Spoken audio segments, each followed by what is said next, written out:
My task over the next 2 weeks is to see if I can influence a group of middle management businessmen and women to steal £100,000 in an armed robbery.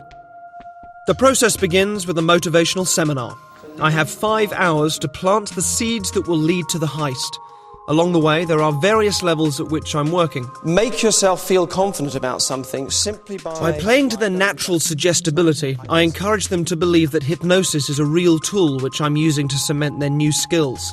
Their belief that I might be secretly hypnotising them makes them feel that they are learning more, which is a trick employed by many speakers in this industry. Can you feel it? On one level, I'm teaching them useful skills. They'll go away with a basic understanding of how to read people's unconscious cues. You can tell from the movement of the eyes whether or not somebody is making an image in their head of something that's happened, they're remembering an image, or whether they're making something up. What's your mother's maiden name? Edwards. Thank you. Little look up there and to the right. Don't believe a word of it. I'll ask you to go and sit back down again. But thank you. I'm saying it's this hand here.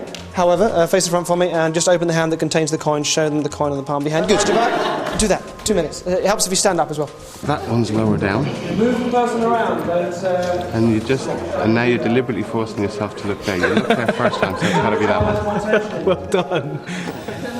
I took my friend out for a meal out. I was doing the coin in the hand trick, and I managed to get, I think it was 9 or 10 times in a row, and I wouldn't tell her it was done, and she was so utterly vexed by it. It was great. Also, I show them how to use certain language patterns to change people's behaviour and confuse aggressors on the street. The wall outside my house isn't 4 foot high, and of course, if someone says that to you, your reaction is to just... Wool. Wool. I also show them powerful memory techniques. In one exercise, I have them call out 20 words at random. Carousel. Spanner. Motorbike. Okay. Somebody give me a number between 1 and 20? 4. 4 is a cloud. 15. 15. Carousel. 19. 19. Radio. 9. 9. Goal. Okay, 10 minutes from now you'll be able to do it in the speed it took to write them down. The linking method was so quick to learn, and it is such an amazing thing, and I'm going to teach all my friends how to do it. It's quite impressive that, basically learned the technique in the seminar, and now it's like sort of a week later. I can still remember them now, and that's something that I could never have done. Stand up. You go through the list from the top. Doll takes you to... Wool. Wool. Very good. What does wool now take you to? Owl. Owl. Very good. Owl. Cloud. Owl. Cloud.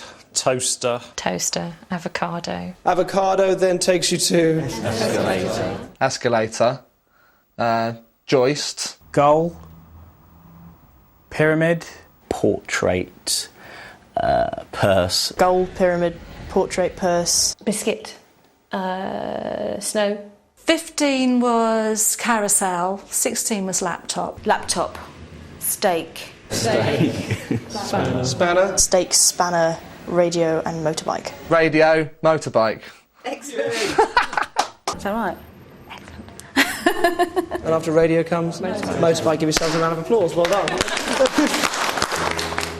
4 things: knowledge, attitude, skills and habits. Now, on a second level, I'm using metaphorical language to implant important pieces of the jigsaw puzzle connected with stealing and a romanticised view of criminality throughout the seminar. People's guard, those things that seem very kind of intimidating and impenetrable that people put up, it takes nothing. It can be effortless just to move those guards out the way and take this sort of lorry load of kind of opportunities and skills and strategies that they have to use.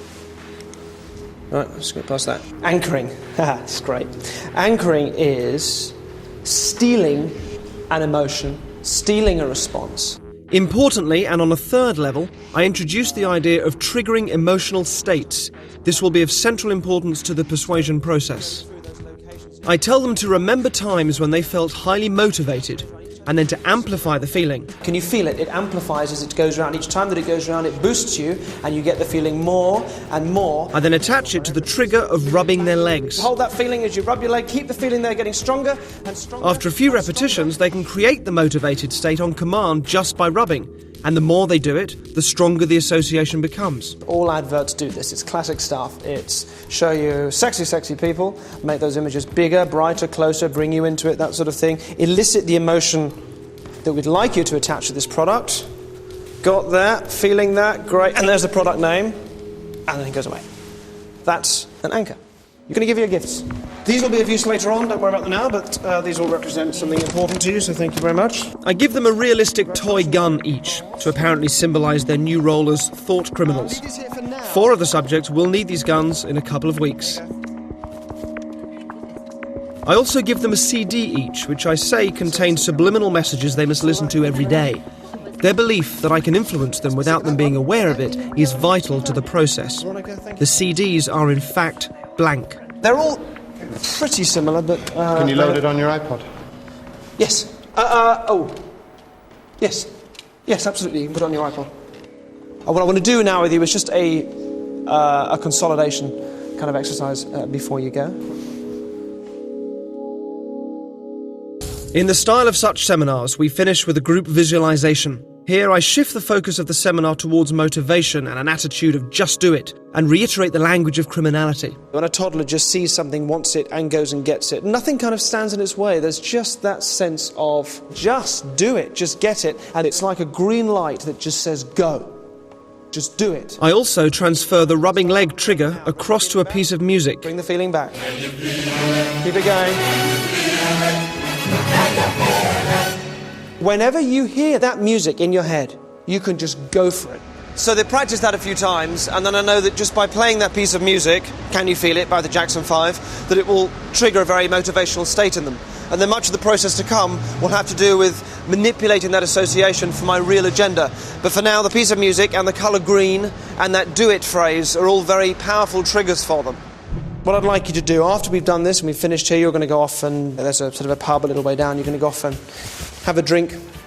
There is a sweet shop just over the road. I want you to go steal a couple of sweets, bring them back to the pub, to just reclaim that very childlike attitude which is at the heart of this. That's what I want you to do. Okay. Can you feel it? Can you feel it? Can you feel it? Feel it in the air. It was fantastic. That's what I thought about. The whole day was great. It was brilliantly organised and it was wonderfully well presented. Definitely in myself, I feel a lot more positive as I'm going about just like everyday stuff, and especially at work. I really like my toy gun. It's brilliant. I get to run around my flat making bang bang noises. It's like being 10 again. It's really, really good. There's a bit of a puzzle with it all. I mean, it is a bit funny. It's not going to make prime time TV watching a crowd of us learn a few of his simpler tricks and techniques. I have to get them to cross the line into deviant and criminal behaviour, but in a way which can be framed to sound fun and harmless. Purely because an authority figure has told them to, will they make the decision to walk into the shop, steal goods, and frame it as a positive experience for themselves? I'm watching the action through hidden cameras installed in the newsagents across the road. The shop owner is aware that we're filming, but the assistants know nothing.